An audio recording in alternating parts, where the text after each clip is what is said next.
सन्माननीय पंतप्रधान नरेंद्र मोदी साहेबांच्या आशीर्वादाने किंवा त्यांच्या नावाने एक योजना चालू केली होती.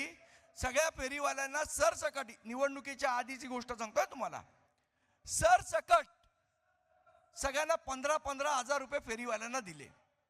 आता फेरीवाल्यांना बसू देत नाही. मग ते 15 हजार रुपये सरकार कसे वसूल करणार आहे? जे कर्जरूपी दिले तुम्ही त्यांना, ते तुमच्या बापाचे पैसे होते. हे आम्ही आणि तुम्ही दिलेल्या कर स्वरूपाचे पैसे होते, जे तुम्ही फुकटमध्ये वाटलेत लोकांना. आणि आता तुम्ही सांगते सगळे फेरीवाले यांना बाहेर काढलं पाहिजे कारण हे बांगलादेशी आहे. मग बांगलादेशी होते तर त्यांना कर्ज का दिलं आणि आता ते वसूल कसं करणार आहात? आणि हे सगळं आपण बोललो की मराठी माणूस संकुचित वृत्तीचा आहे.